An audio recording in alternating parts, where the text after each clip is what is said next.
नयाँहरू सबै मिल्छन्, एकै ठाउँमा आउँछन्, सबै मिल्छन्। मेरो एउटै शर्त छ, म एउटै शर्त छ मेरो, म एउटा चुनावका लागि राजनीतिमा आएको होइन, म एउटा पुस्ताका लागि राजनीतिमा आएको।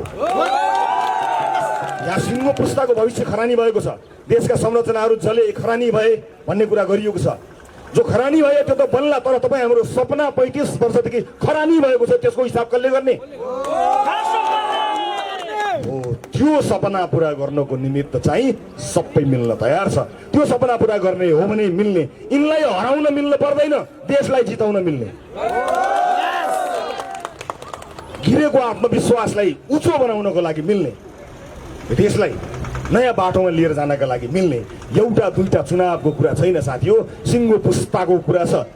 साना साना बालबालिकाको मैले कुराकानी गरेको छु, ती बालबालिकाको मात्र होइन, यो देशमा जन्मन बाँकी रहेका बालबालिकाको भविष्य पनि तपाईँ हाम्रो हातमा आएको छ। कति जिम्मेवार हुनुपर्छ होला सोचिहेर्नुहोस् त, त्यति जिम्मेवार हुने हो। छोडिदिनुहोस्, जे भयो जे बित्यो बित्यो। इतिहास जति गौरवशाली भए तापनि त्यसले भविष्यको भारी बोक्न सक्दैन, भविष्य हामीले बनाउने हो। इतिहास तपाईँले गर्नुभयो, धन्यवाद। थानकोमा बस्नुहोस् है, थानकोमा बस्नुहोस्, थानकोमा बस्नुहोस्। 2 तिहाईको दम्भ, भिडभाडको दम्भ र पाखुराको दम्भ देखाउनु भयो भने त फेरि हेलिकप्टरमै झुन्डिएर भाग्नुपर्छ।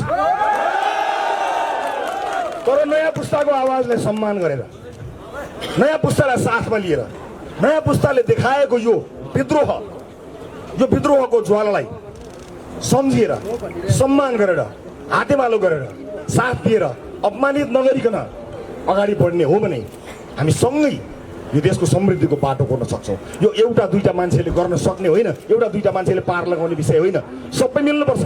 सुरक्षाकर्मी साथीहरूको मनोबल हामीले उच्च गर्नुपर्छ। हरेक आन्दोलनमा जसलाई पनि परिवर्तन चाहिएको छ, तर जतिखेर पनि सुरक्षाकर्मी साथीहरूलाई घाइते बनाएर परिवर्तनहरू आएको छ। अब उहाँहरूको घाउ पनि हामीले पुर्ने हो, उहाँहरूलाई पनि सुरक्षित महसुस गराउने हो, किनकि यो देशका सिपाहीहरू हुन् उनीहरू, उनीहरूका लागि पनि हामीले काम गर्नुपर्ने हुन्छ। त्यसैले साथी हो, उच्च मनोबलका साथ हामी काम गरौँ। मलाई थाहा छैन मेरो यो आवाज कति दिनसम्म चल्ने हो, म माथि तरवारहरू धेरै झुन्डिएका छन्, मुद्दा बाँकी छन्। अपदस्थ सरकार गयो, तर उनले झुन्ड्याएको मुद्दा मेरो टाउको माथि अझै पनि छ। लड्छु, मलाई चिन्ता छैन लड्नको निमित्त, जबसम्म सास रहन्छ लड्छु।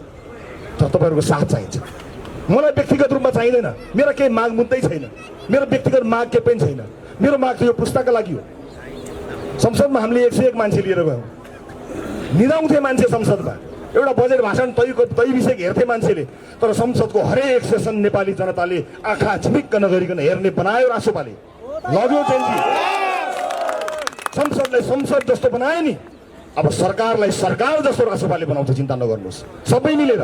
म फेरि पनि साथीहरूलाई भन्न चाहन्छु, एउटा चुनावको कुरा हो भने कुरा नगरौँ, एउटा पुस्ताका लागि मिल्ने हो भने म तयार छु, हरदम तयार छु। हिजो जेलभित्र बस्दा पनि तयार थिएँ, आज बाहिर पनि तयार छु, फेरि जेल हालेछन् भने पनि तयार छु। हस्, यति भन्ने मैले भनाइ टुङ्ग्याएँ।